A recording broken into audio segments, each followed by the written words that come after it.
Hello बच्चों, आपका बहुत बहुत स्वागत है विद्या गुरुकुल के एक नए वीडियो में। बहुत बहुत स्वागत है। यदि आप भी क्लास 12th का एग्ज़ाम 2026 में देने वाले हैं तो आप लोगों ने सही वीडियो पर क्लिक किया है।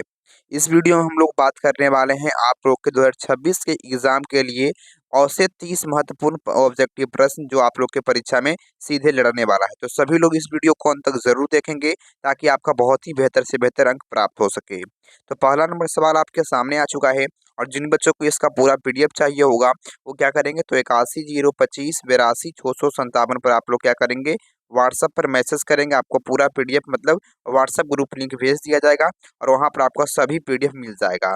चलिए, पहला नंबर सवाल आपके सामने आ चुका है, ये बताएंगे आप लोग।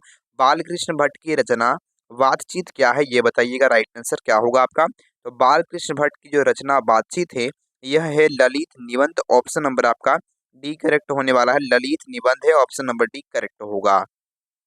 आगे बढ़ते हैं अगले नंबर सवाल में। 2 नंबर सवाल आपके सामने दिया हुआ है, कहता है कि बाल कृष्ण भट्ट किस युग के निबंधकार थे, ये बताइएगा। राइट आंसर क्या होगा? ये जो प्रश्न आपके सामने दिया गया है 2025 में आया है, इसलिए सभी लोग इसको ध्यान देंगे। ये 2025 का ऑब्जेक्टिव प्रश्न है, ये आया था और हो सकता है अगले बार भी 2026 में भी ये आ सके, इसलिए सभी लोग इसको ध्यान देंगे।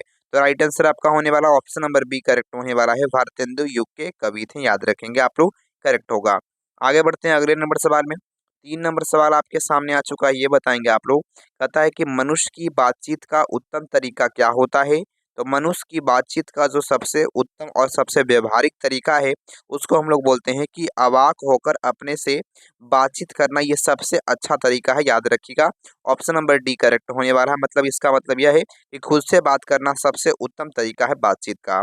अगला नंबर सवाल आपके सामने दिया गया है, 4 नंबर सवाल है कि संवाद में सबसे महत्वपूर्ण क्या होता है?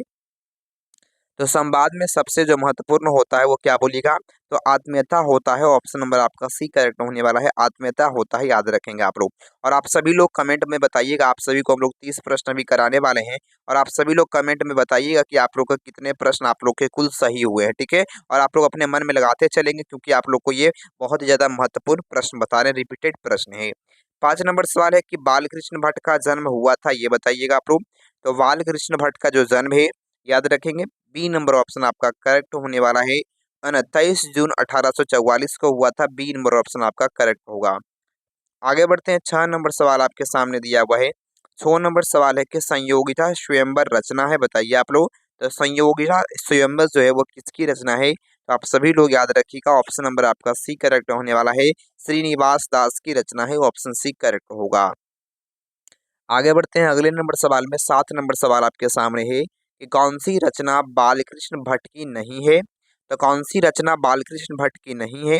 तो सभी लोग इस वीडियो को जरूर शेयर करेंगे ताकि आप सभी के दोस्त जो हैं वो सभी लोग देख पाएं। तो याद रखिएगा, ऑप्शन नंबर आपका डी करेक्ट होने वाला है। परीक्षा गुरु जो है वो बालकृष्ण भट्ट की रचना नहीं है, याद रखिएगा आप लोग। अगला नंबर सवाल आपके सामने है, 8 नंबर है कि कौन सी रचना बालकृष्ण भट्ट की है, ये बताइएगा आप लोग। तो इनमें से कौन सी रचना बालकृष्ण भट्ट की है? याद रखिएगा, रेल का विकट खेल जो है वो बालकृष्ण भट्ट की रचना है। ऑप्शन नंबर आपका ए करेक्ट होगा, याद रखेंगे आप लोग। अगला नंबर सवाल है आपके सामने, 9 नंबर सवाल है कि बालकृष्ण भट्ट ने कौन सा मासिक पत्र निकाला था? तो बालकृष्ण भट्ट के द्वारा कौन सा मासिक पत्र का प्रतिपादन किया गया? याद रखिएगा, हिंदी प्रदीप, याद रखेंगे आप सभी लोग। हिंदी प्रदीप के क्या थे, तो लेखक थे। ऑप्शन नंबर आपका सी करेक्ट होने वाला है। आप सभी लोग याद रखेंगे सी नंबर ऑप्शन।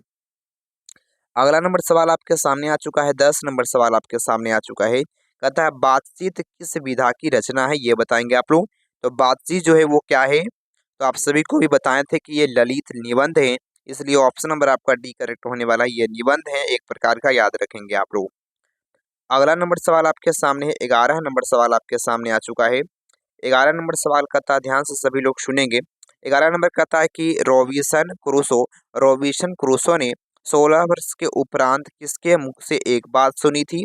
तो याद रखेंगे, रॉबिन्सन क्रूसो जो है वो 18 वर्ष के उपरांत किसके मुंह से एक बात सुने थे? तो याद रखिएगा, ऑप्शन नंबर आपका ए करेक्ट होने वाला है। फ्राइडे के मुंह से एक बात सुने थे, ऑप्शन नंबर ए करेक्ट होगा। आगे बढ़ते हैं, 12 नंबर सवाल है कि बातचीत शीर्षक निबंध के निबंधकार कौन है? तो बातचीत शीर्षक निबंध के निबंधकार कौन है? तो याद रखिएगा आप लोग, बालकृष्ण भट्ट हैं। ऑप्शन नंबर डी करेक्ट होने वाला है। बालकृष्ण भट्ट हैं, याद रखिएगा आप लोग। आगे बढ़ते हैं अगले नंबर सवाल में। अगला नंबर सवाल आपके सामने आ चुका है, ये बताइएगा राइट आंसर क्या होने वाला है। अगला नंबर सवाल आपके सामने आ चुका है, बातचीत के माध्यम से बालकृष्ण भट्ट क्या बतलाना चाहते हैं। तो 13 नंबर सवाल का जवाब क्या होने वाला है। तो याद रखिएगा ऑप्शन नंबर आपका ए करेक्ट होने वाला है। बातचीत की शैली को बताना चाहते हैं जो बातचीत जो पाठ है उसमें यह बताना चाहते हैं बालकृष्ण भट्ट। आगे बढ़ते हैं अगले नंबर सवाल में। 14 नंबर सवाल आपके सामने आ चुका है, ये बताएंगे आप लोग। 14 नंबर है कि भट्ट जी को यानी किसने अंग्रेजी साहित्य के एडिशन और स्टील की श्रेणी में रखा है। तो भट्ट जी को किसने कहा है एडिशन और क्या कहा है, तो स्टील की श्रेणी में रखा है। तो याद रखिएगा ऑप्शन नंबर आपका सी करेक्ट होने वाला है। रामचंद्र शुक्ल ऑप्शन नंबर आपका सी करेक्ट होगा। रामचंद्र शुक्ल याद रखिएगा आप सभी लोग। अगला नंबर सवाल आपके सामने है, 15 नंबर सवाल है। 15 नंबर सवाल है कि बालकृष्ण भट्ट का निवास स्थान कौन सा है। तो बालकृष्ण भट्ट का जो निवास स्थान है वो कौन सा है। तो याद रखिएगा बी नंबर ऑप्शन आपका करेक्ट होने वाला है। Prayagraj Uttar Pradesh, Allahabad Uttar Pradesh, B number option correct होगा। यदि आपको भी इसका पूरा पीडीएफ चाहिए बिल्कुल मुफ्त में, तो आप लोग एक नंबर नोट करिए 81 025 82 657। इस पर आप लोग व्हाट्सएप पर मैसेज करेंगे। मैसेज आप लोग करिएगा तो हम लोग ग्रुप लिंक भेज देंगे और वहां से जाकर आप लोग ज्वाइन हो सकते हैं व्हाट्सएप ग्रुप में, ताकि फ्री में सब कुछ जो भी आपको पीडीएफ है वो मिलता रहेगा। 16 नंबर सवाल है कि बालकृष्ण भट्ट ने किस पत्रिका का संपादन किया है। तो याद रखिएगा बालकृष्ण भट्ट के द्वारा किस पत्रिका का संपादन किया गया। तो याद रखेंगे सी नंबर ऑप्शन करेक्ट होने वाला है। हिंदी प्रदीप का संपादन किए थे, ऑप्शन सी करेक्ट होगा। आगे बढ़ते हैं अगले नंबर सवाल में। अगला नंबर सवाल आपके सामने आ चुका है, ये बताइएगा राइट आंसर क्या होने वाला है। अगला नंबर सवाल आपके सामने आ चुका है। अगला कहता है कि बालकृष्ण भट्ट के द्वारा हिंदी प्रदीप नामक मासिक पत्रिका का जो निकालना कब प्रारंभ किए थे। तो याद रखेंगे बालकृष्ण भट्ट के द्वारा जो है हिंदी प्रदीप नामक जो मासिक पत्र है उसका जो शुरुआत है वह कब किया गया।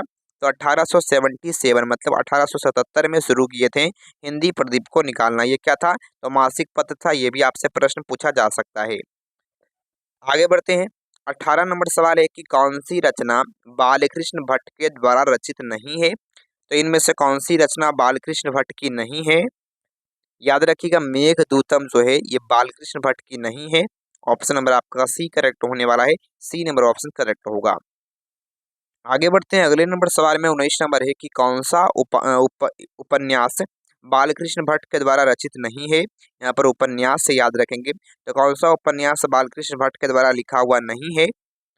तो याद रखिएगा 100 आजान एक सुजान याद रखेंगे, यह रसखान के द्वारा लिखा गया है।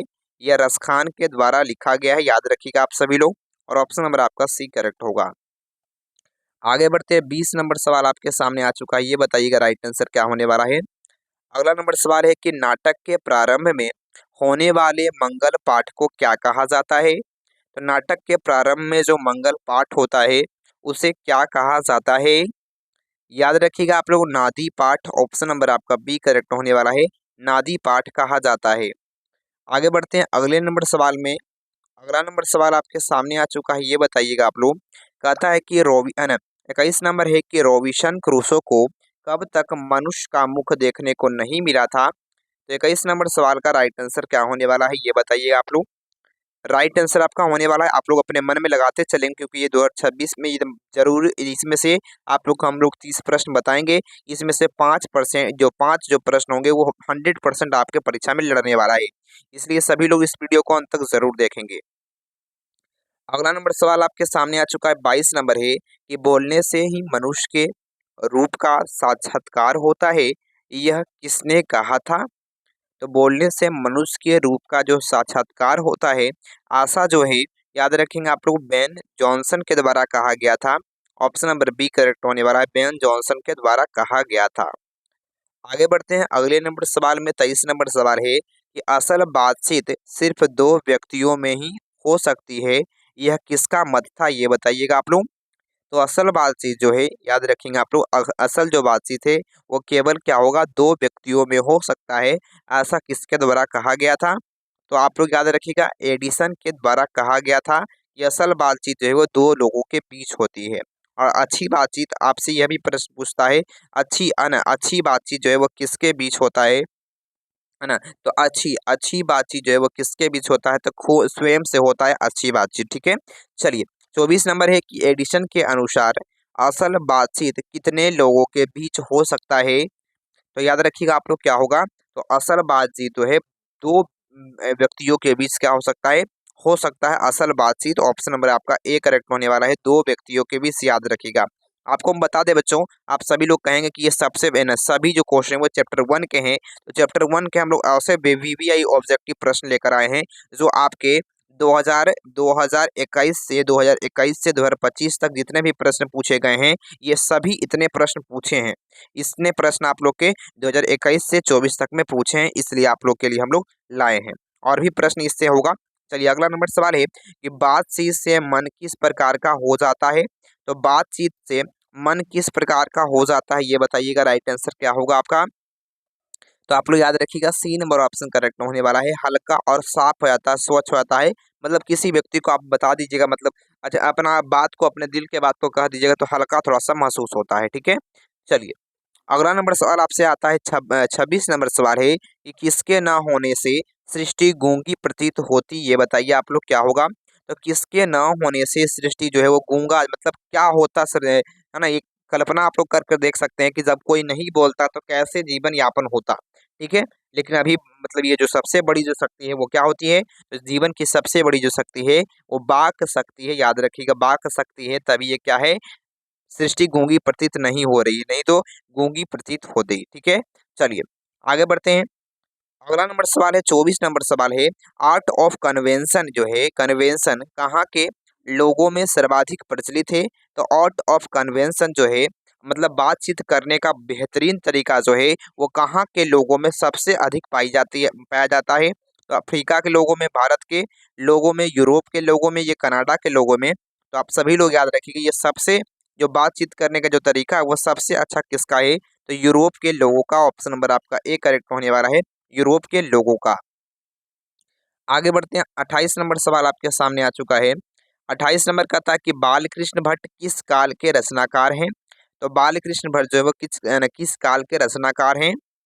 तो आप सभी लोग याद रखिए करेक्ट ऑप्शन क्या होने वाला है, तो डी नंबर ऑप्शन आपका करेक्ट होने वाला है, आधुनिक काल के हैं, याद रखिएगा आप लोग। तो आप लोग को यह बताना है, आप लोग को कमेंट बॉक्स में यह बताना है कि आप लोग के कितने प्रश्न सही हुए हैं।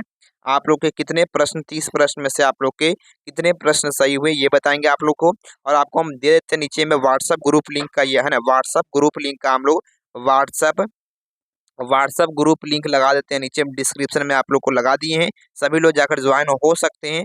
और यहाँ से नहीं ज्वाइन होना तो आप लोग एक नंबर को नोट कीजिए, 81 025 82 6 6 57 पर आप लोग मैसेज करेंगे व्हाट्सअप में, आपको हम लोग व्हाट्सअप ग्रुप लिंक भेज देंगे ताकि आप लोग वहाँ से जाकर ज्वाइन हो जाएंगे। और ये वीडियो कैसा लगा आप लोग को, तो आप लोग कमेंट बॉक्स में इसका बताइएगा कि आप लोग को ये वीडियो जो है वो कैसा लगा, कैसा आप लोग को इसमें पढ़ने में मजा आया कि नहीं आया, ठीक है। तो आप लोग कमेंट बॉक्स में अपना विचार को, अपने है ना जो भी दिखते हैं क्लास में वो आप सभी लोग कमेंट बॉक्स में बता सकते हैं। बहुत बहुत धन्यवाद बच्चों, थैंक यू बच्चों।